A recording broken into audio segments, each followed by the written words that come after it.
નમસ્કાર મિત્રો, હું છું વિનીતા બ્રહ્મભટ્ટ અને તમે સાંભળી રહ્યા છો Sardar Patel university comedy radio station radio campus 90.4 FM। મિત્રો, એક હજારો મેં મેરી બહેના હૈ। મિત્રો, હું ગીત નથી ગાવાની, પણ આજની આપણી લઘુકથાનો શીર્ષક છે એક હજારો મેં મેરી બહેના હૈ। તો સાંભળીએ લેખિકા પ્રજ્ઞા ધારૈયાની એક હજારો મેં મેરી બહેના હૈ।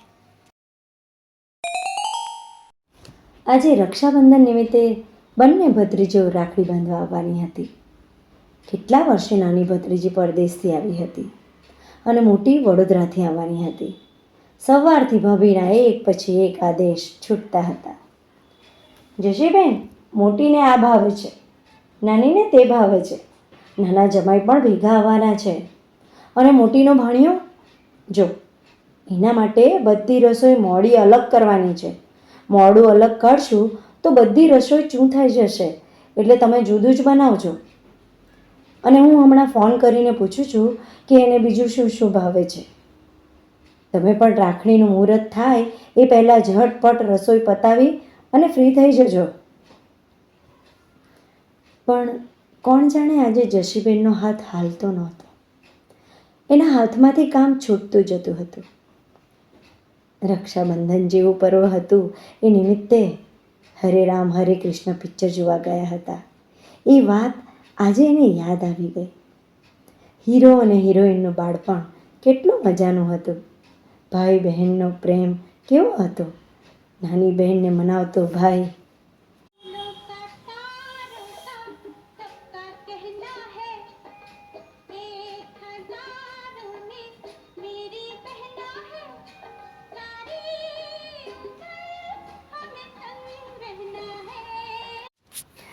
એ ગીત એના મનમાં ગુંજવા લાગ્યું। ચકાચક ગાડીઓ દરવાજે આવીને ઊભી રહી। બંને ભત્રીજીઓ આવી ગઈ। ઓસરીમાં બંનેનો ઢગલો સામાન ઉતર્યો। જશીબેન, પાણી લઈ આવજો। ભીના હાથ જેવા તેવા લૂછતા તેઓ પાણી લઈને બહાર આવ્યા। કેમ છો ફઈ? અરે તમે બેસો ને। સામાન્ય ફોર્માલિટી અને ભત્રીજીઓ વાતોમાં પરોવાઈ ગઈ। થોડીવાર અટકી જશીબેન રસોડામાં ચાલ્યા ગયા। અરે, એક વખત રાખડીનું મુહૂર્ત સાચવી લો, પછી વાતો કરજો, ભાઈએ કહ્યું અને રાખડી બાંધવાની તૈયારી થવા લાગી। ફઈ, મીઠાઈની ડીશ ડેકોરેટ કરીને અમે લાવ્યા જ છીએ, તમે આરતી તૈયાર કરી દો।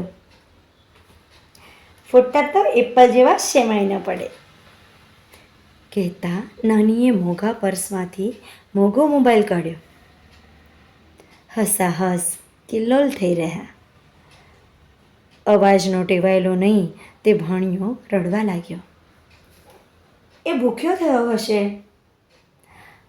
લાવી ભાભી, દાળ ભાતની વાડકી પણ તૈયાર છે, રોટલી પણ ઉતારું જ છું। શ્રીખંડ ના ખાય તો મીઠું દહીં બનાવી જ રાખ્યું છે, કહેતા જશીબેન નાનકડી થાળી લઈને આવ્યા। ફઈબા, પહેલાં તમે રાખડી તો બાંધી દો પપ્પાને। તેઓ ઝટઝટ રસોડામાં ગયા।